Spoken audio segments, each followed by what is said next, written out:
Tous les samedis, France 3 diffusera une adaptation télé du le célèbre jeu de culture générale de France Inter.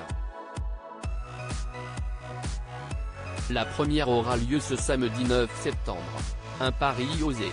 Diffusé pour la première fois le 19 avril 1958, l'actuel jeu des 1000 € est le plus ancien jeu radiophonique de France. Devenu un incontournable grâce aux nombreuses figures de la télé et de la radio qui s'y sont succédés, comme Albert Resner, Lucien Jeunesse ou Louis Bozon, il continue aujourd'hui à faire mouche sur France Inter, réunissant près de 1,6 million d'auditeurs du lundi au vendredi à 12h45, ce qui en fait le programme le plus écouté à cet horaire-là. À son lancement, le jeu s'appelait 100 000 francs par jour. Depuis, bien sûr, il a plusieurs fois changé d'appellation pour prendre son nom actuel à partir de 2001, lors du passage à l'euro. Son principe est tout simple, son animateur sillonne la France et interroge des candidats sélectionnés parmi le public sur des questions imaginées par les auditeurs eux-mêmes.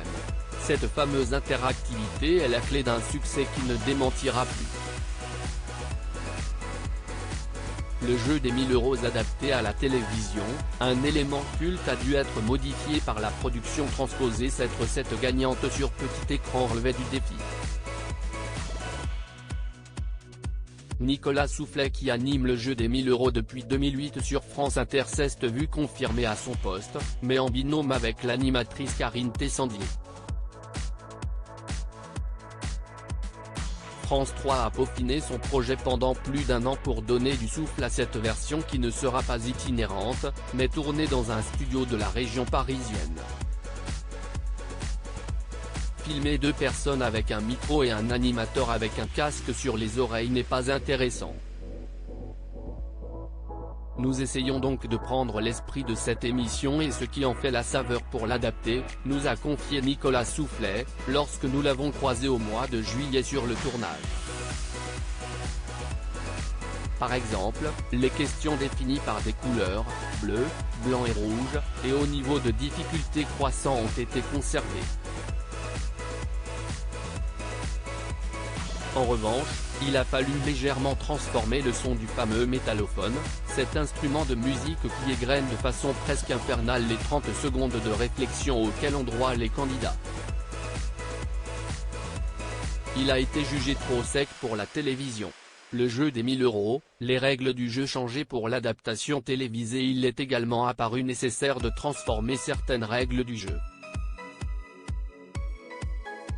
Alors qu'il n'y a qu'une manche à la radio, la version télé propose une manche éliminatoire et une deuxième partie lors de laquelle le binôme qualifié affronte celui des champions. Afin de rappeler la version radio, le vainqueur de ce duel peut tenter le banco et s'il réussit, le super banco qui lui permet de remporter 1000 €.